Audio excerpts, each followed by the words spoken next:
በአስቸኳይ ለክልሉ ፖሊስ ይድረስልኝ በብዙ አማኞች ዘንድ ከባድ ጥያቄ ተነስቷል። በነብዩ እዩ ጩፋና በኢትዮጵያ ቃለ ሕይወት ቤተክርስቲያን የተነሳው ውዝግብ ከባድ ግርግር ሊፈጥር እንደሆነ ተነግሯል። የክራይስት አርሚ ዓለም አቀፍ ቤተክርስቲያን መስራችና ባለራዕይ ሆነው ነብዩ እዩ ጩፋ የተላለፈበትን እገዳ በመተላለፍ በደቡብ አፍሪካ ማገልገሉ ተሰማ። ታዲያ የተፈጠረው ያልተጠበቀው አስደንጋጭ ነገር ምንድነው? በዝርዝር የምትሰሙት ይሆናል።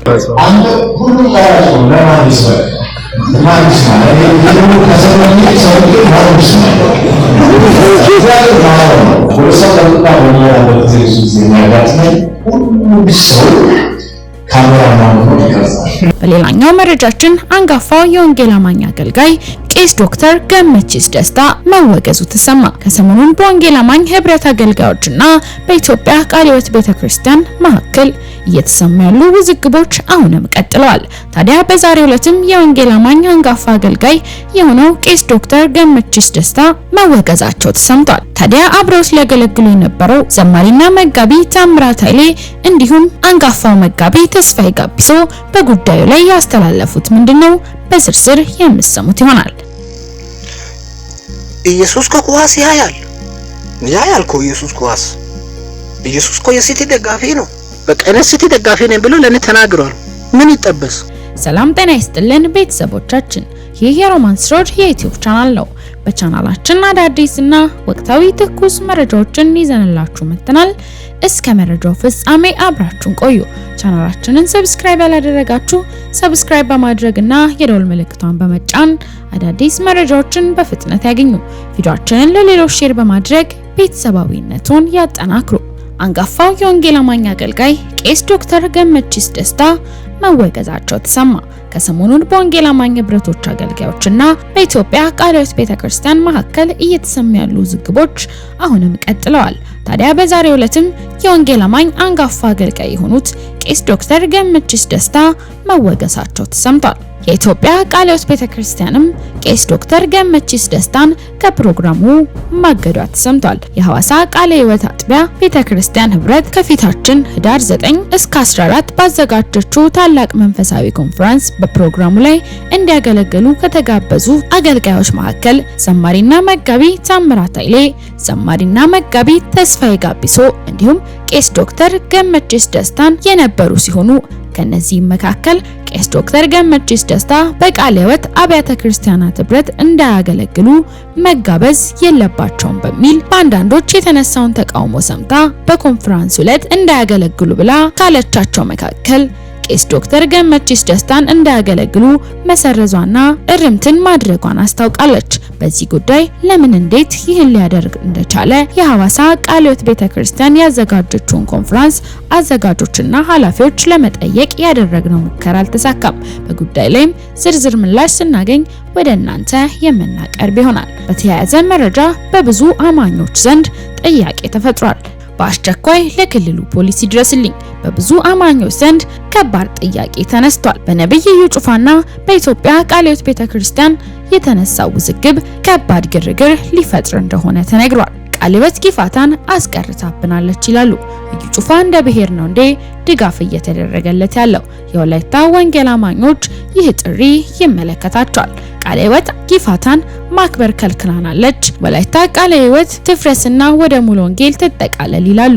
ይህ ግለሰብ አላማው ሌላ ነው። ወላይታ ቃለ ሕይወትና የክልሉ የዞን መንግስት ግለሰብ ወላይታ አካባቢ ያሉ አማኞችን እንደማይወክል አውቆ እያደረገ ካለው ግጭት ቀስቃሽ የጥላቻ ንግግር ክልሉ ቀደም ብሎ ለብዙሃን ደህንነት አስፈላጊውን ማድረግ አግባብ ነው። በወላይታ የሚገኙ አማኞች የሰጡት መረጃ ነው። ከሰሞኑን በቃለ ሕይወትና በአገልጋዩ ጩፋ ተያይዞ የተነሳው ውዝግብ ዙሪያ አንዳንድ ግለሰቦች አጋጣሚውን ተጠቅመው እያሰራጩ ያሉት አደገኛ ነገር ነው። የወንጌል አማኙን ለመከፋፈል ወንጌል ሊያስነቅፉ ህብረታችንን የሚንዱ ጉዳዮችን ከወዲሁ ኃይል ሊባሉ ይገባል።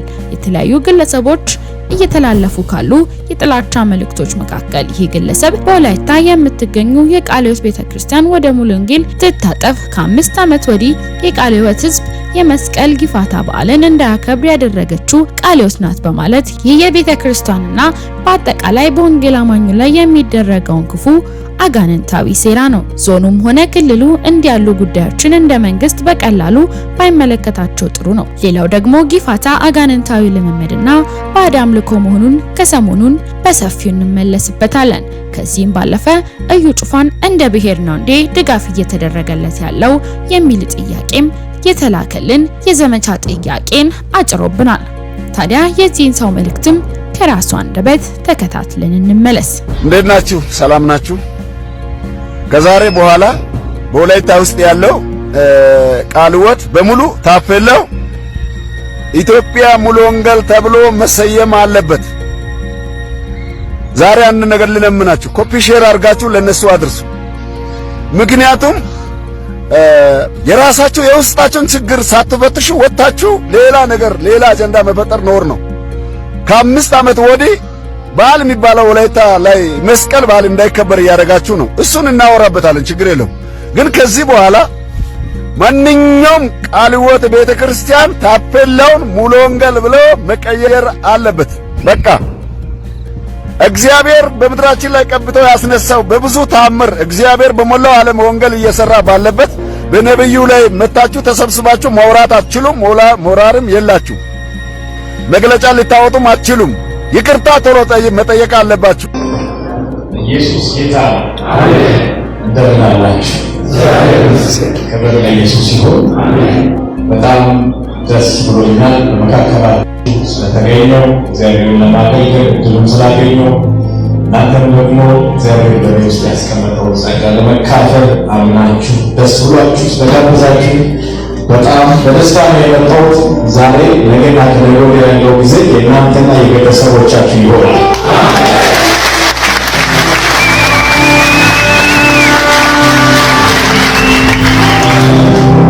ወደዚህ ስፍራ ስመጣ እግዚአብሔር ልቤ ላይ ያስቀመጠው መልእክት አለ። የፕሮግራማችን የመጀመሪያ ቀን ላይ ነው የምንገኘው። ለመተዋወቅ ለመቀራረብ ያህል ጥቂት ነገር ለማለት ፈልጋለሁ።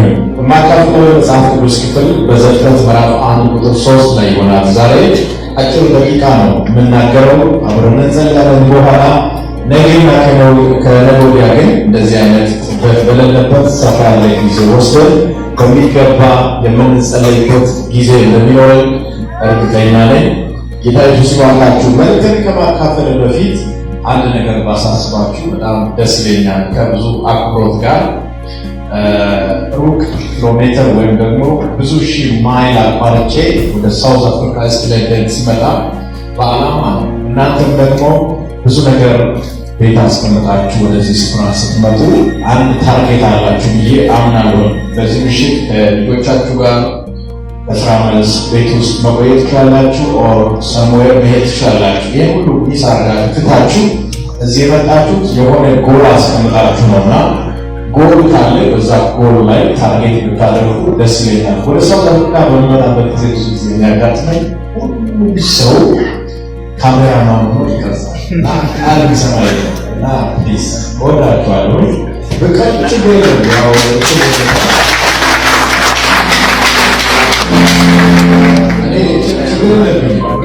አንተ ሁሉ ቃላቸው ለማን ይስበክ ማን ይስማ ይሄው ከሰማኝ ሰውቄ ማን ይስማ እግዚአብሔር ማረው በቀን ችግር የለም ይሄው ለሁላችሁም ክፍት ነው እንደለጋችሁ ክራችሁ ነገር ይሄ ቃል የሚሰማ የለም። ፕሊዝ ለእናንተ የሚያስፈልጋችሁ ቃል ነው። አሁን እንኳን እየተናገርኩ እየቀረባችሁ ያላችሁ ፕሊዝ ታርጌታችሁ በስመት በጣም ደስ ይላል።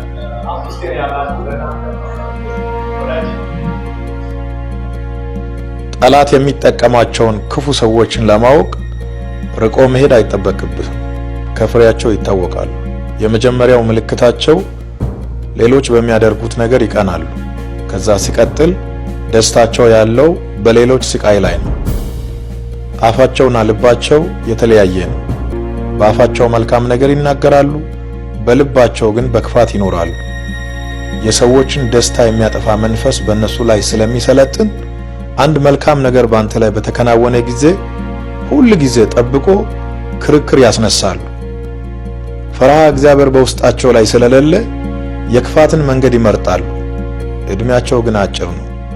ከጀርባቸው የሚሰራውን መንፈስ በአሁኑ ወቅት የአዲስ አበባ ከተማ ሰላምና ጸጥታ እንዳሳወቀው ከሆነ በአዲስ አበባ ከተማ መንገዶች ላይ የሚደረጉ የተለያዩ ስብከቶችን ለማስቀረት የሚያስችለውን ሕግና ማሻሻያና ማስፈጸሚያ መምሪያ ሊዘጋጅ እንደሚገባው ገልጿል። እነዚህም በመንገድ ላይ የሚደረጉ የትኛውም ስብከቶች የትኛውንም የሃይማኖት ተቋም የማይወክሉና ይልቁንስ ማህበረሰቡን የሚረብሹና በሚያማርር ሁኔታ በመንገድ ላይ የሚደረጉ ስብከትን የሚያስቀር ሕግ ሊሻሻልና መምሪያ ሊዘጋጅለት እንደሚገባ የአዲስ አበባ ከተማ የጸጥታ ቢሮ ገልጿል። ወይ አናውቅም።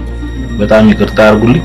እጅግ በጣም እንወዳቸዋለን። መጽሐፍ ቅዱስ በሚለንና በሚፈቅድልን መልኩ እንገዛላቸዋለን።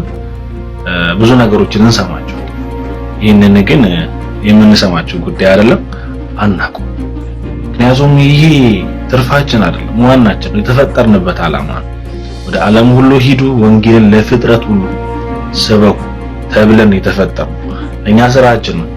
እግዚአብሔርን ለማምለክ ብቻ አይደለም የተፈጠርነው። እግዚአብሔር በልጁ በኢየሱስ በኩል ሊታረቃቸው የሚፈልጋቸው ብዙ ሰዎች አሉ። እነሱን እንድንደርስ የተፈጠርነውና የሥራችን ነው። ከዛ ባለፈ ደግሞ ሕገ መንግስቱ የሚፈቅድልን ጉዳይ ነው። ከቦታ ቦታ ተንቀሳቅሰን እምነታችንን የምናመልከውን አምላክ የማስተዋወቅ እንዲሁም እምነታችንን የማስፋት ሕገ መንግስታዊ መብት አለ። ፍትሃዊ ሁን።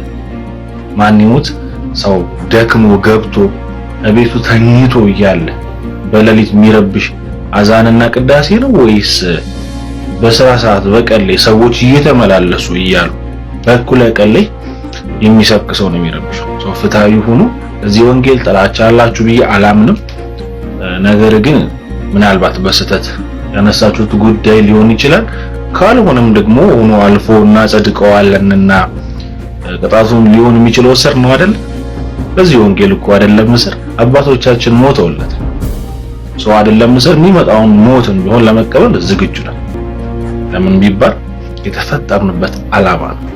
ቤተክርስቲያን ያለው ሰው ድኖ የመጣ ሰው፣ እግዚአብሔርን እያመለከ ያለው ሰው፣ ውጪ ያለው ሰው ግን ሊድን የሚገባው ሰው ዋናችን ውጪ ያለው ሰው የተፈጠርንበት ዓላማ ነውና እጅግ በጣም እንወዳቸዋለን።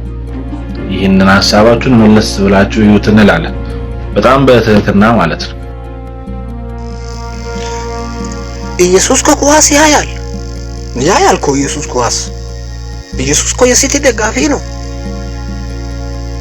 አዎ የሲቲ ደጋፊ ነው። አታውቁም? ኮሜንት ላይ መጣችሁ የምትሳደቡት አዎ ይሄው የሲቲ ደጋፊ ነኝ ብሏል። ለምን እሱን አትጠይቁም? እኔ ላይ ደውላችሁ ከምትጮሁ ከምትሳደቡ ለስድብ ነው እንደተቀባችሁት። አዎ ኢየሱስ የማንቸስተር ሲቲ ደጋፊ ነው። በቃ እሱ ነገር አይደለ? ግባና ሄድና አናግረው። ለኔም የነገረኝ እሱ ነው። የሲቲ ደጋፊ ነኝ፣ ሲቲ ነው የሚደግፈው ብሏል። እንደው ካናደዳችሁ ማለት ነው ይሄንን ዋንጫ 2025 2026 ዋንጫ አለ። ይሄ የእንግሊዝ ፕሪሚየር ሊግ እንደው ሲቲ እንዳይበላ ይነግረዋል። አሁን በቀጣዩ ሳገኘው እስኪ ምን እንደምታመጡ ያለው ኢየሱስ ኳስ አላይም ብለሃል። በቃ ሲቲ ይደግፋል አይደለ? ስለዚህ ምንድነው ከአርሰናል መንጋጋ ወስደ ለማንቸስተር ሲቲ ሲቲ ብዬ እነግረዋለሁ። እንግዲህ እሱ እኔ አያለሁ አለ፣ ቃል ላይ ሰጠ። እኔ ሁሉን እመለከታለሁ አለ። የሰው እርምጃን ጭምር ሁሉ ይከታተላል አለ። አንተ ኢየሱስ አያይ ኳስ አያይ ብለህ እዚህ መተመተ እኔን ስልኩን አስቀምጬ የምትሳደቡ ሰዎች እስኪ አው ኢየሱስ ያያል ኳስ። የማንቸስተር ሲቲ ደጋፊ ነው። በቃ አገኘና ለምን አትጠይቁም? እኔ አግኝቼ ነው ጠይቄ ነው ነገረኝ። ለምን አታገኝም? እንዴት ታገኛለህ? ድሮ ይሄ ስድብ ብቻ ሞልተ አፊ ላይ ስድብ ነው የሞላው። ልብ ላይ ተንኮል እያለ እንዴት ታገኛለህ? አታገኝማ። እስኪ ልብ ንጹሖች ብፁዓን ናቸው እግዚአብሔርን ያዩታሉና ብሏል አይደል? እንደ ማቴዎስ ወንጌል 5:8 ላይ ለምን ኢየሱስን አታገኘው? ለምን አታናግሩ? ያው ቃሉ ላይ እኮ ታያላችሁ ብሏል አይደለ? እኔ አይቼሉ ለምን ይገለጥልኛል? አወራለሁ፣ አናግራለሁ። ለምን አርሰናልን አልደገፍከኝ ብዬ ነገርኩ አይደል? ለምን ማንቸስተር ዩናይትድን አልደገፍከኝ ብዬ ምክንያቱም ነገር አይደል እንዴ? እነሱ የሰይጣን ቡድኑ ነው አይደል እንዴ? አላምንም ካልክ ሄድና ኢየሱስን ፈልገ አገኝና አናግረው። እኔ አግኝቼ ነው ያናገርኩት። እዚህ ጋር መጥተህ እየተሳደብክ እየደወልክ እየተሳደብክ እኔ ለስድብ አይደለም ስልክን ያስቀመጥኩ ጥያቄ ካለ እንድትጠይቅ ብዬ ነው።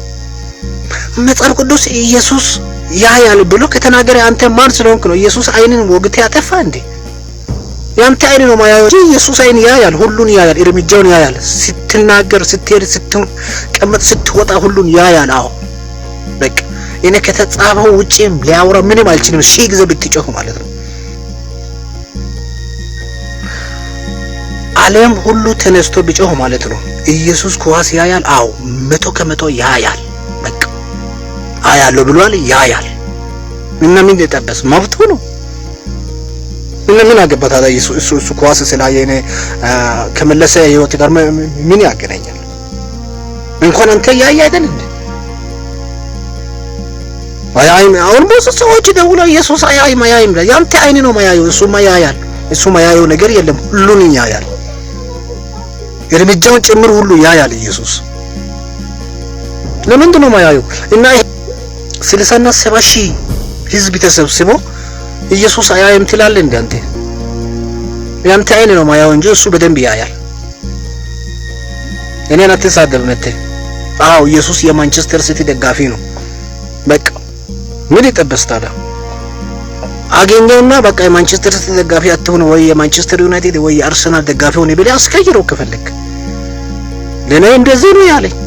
አንተ እዚህ ጋር መተህ ደውለህ እኔ ላይ ትጮሃለህ። ለምንድን ነው በእኔ ላይ የምትጮኸው? በቃ አግኝቼ አናገርኳ። አንተም አገኝና አናግረው።